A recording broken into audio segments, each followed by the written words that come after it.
he acts as the agent of center. Because central government literally appoint చేస్తుంది కదా గవర్నర్ని. Okay, and centre exercise control on, so centre exercise control on states through him, basically through governor. అందుకే మీరు ఈ మధ్యన చూస్తే చాలామంది governors ఎక్కువ న్యూస్లో ఉంటారు, ఎప్పుడు కంప్లైంట్ ఇస్తూనే ఉంటారు సీఎం మీద. ఆ తమిళనాడు గవర్నర్ ఏమో స్టాలిన్ని పట్టుకుని ఉంటాడు, వెస్ట్ బెంగాల్ గవర్నర్ ఏమో Mamata Banerjee, Dhankhar vice president Dhankhar was previous governor of West Bengal.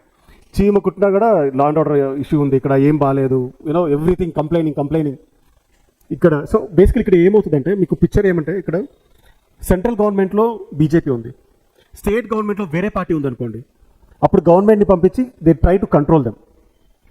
అదే కనుక బీజేపీ ఉంది సెంట్రల్ గవర్నమెంట్లో, స్టేట్ గవర్నమెంట్లో కూడా బీజేపీ ఉంది అనుకోండి, అప్పుడు ఏమవుతుందంటే పెద్ద బాగా కోఆర్డినేషన్ ఉంటుంది. ఎందుకంటే literally two governments same party, so favourable అతనే పంపిస్తారు. ఏంటంటే government will literally block many bills. మీకు బిల్స్ ఎలా పాస్ అవుతుంది నేను చెప్పాను కదా, లోక్సభ రాజ్యసభ. సిమిలర్లీ ఇక్కడ కూడా స్టేట్ లెవెల్లో legislative assembly and legislative council నుంచి బిల్స్ పాస్ అవ్వాలి. తర్వాత యూనియన్ గవర్నమెంట్ దగ్గర ఏం చెప్పాం, అసెంట్ బై ప్రెసిడెంట్ అసెంట్ ఇవ్వాలి. అలాగే ఇక్కడ కూడా గవర్నర్ అసెంట్ ఇవ్వాలి బిల్. అయితే గవర్నర్ ఏం చేస్తారంటే, గవర్నర్ దగ్గర కొన్ని అధికారాలు ఉంటాయి కాన్స్టిట్యూషనల్, వీటో పవర్స్ ఉంటాయి. Will discuss all these things. మన వీటో పవర్స్ అంటే ఏంటి, ఆల్ దోస్ థింగ్స్. ఈ వీటో పవర్స్ వల్ల ఏమవుతుందంటే, ఆ బిల్స్ని తీసుకొని లిటరలీ కామ్గా డెస్క్ కింద పెట్టుకుంటారు, దాన్ని సైన్ అసెంట్ ఇవ్వడు. రీజన్స్ ఇవ్వాల్సిన పని కూడా లేదు గవర్నర్, అలాగే ప్రెసిడెంట్ కూడా ఇవ్వాల్సిన పని లేదు.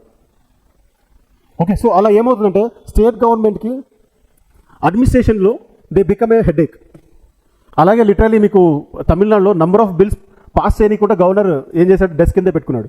తర్వాత స్టేట్ గవర్నమెంట్ ఏం చేసింది, స్టేట్ గవర్నమెంట్ వెళ్ళి జ్యుడిషియరీకి వెళ్ళింది. ఏదైనా అదే కదా మనం డిస్కస్ చేసాం కదా, వన్ ఆఫ్ ద పార్ట్లో లీగల్ సూట్స్ అని డిస్కస్ చేసాం. అంటే basically legal proceedings between centre and state. వీళ్ళిద్దరి మధ్యలో డిస్ప్యూట్ వచ్చింది అనుకోండి, ఎక్కడికి వెళ్తారు, will meet at the court. And centre exercise control on states through him, through governor. Like CAG ఎలాగో central government exercise control on state government through CAG. Similarly here also central government exercises control on state through governor. And this was adopted from we borrowed this system from Canada constitution. Okay, and on contrary basically US lo entante this governors are elected. India lo entante governors are appointed. They are appointed, they are not elected.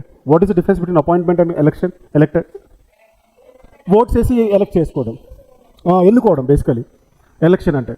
Okay, appointment అంటే basically literally మీకు job appointment వచ్చింది. So basically appointment మీకు merit ద్వారా రావడము post, are మీరు exam రాస్తారు, you get. So basically మీరు recruit అవుతారు కదా, అదే అపాయింట్మెంట్ ప్రొసీజర్ అంటే. మీరు జాబ్ రావడం, మీరు ఓట్స్ త్రూ రాలేదు కదా, మీరు మీ మెరిట్ త్రూ వచ్చారు అక్కడ, or merit or reservation whatever you call it is.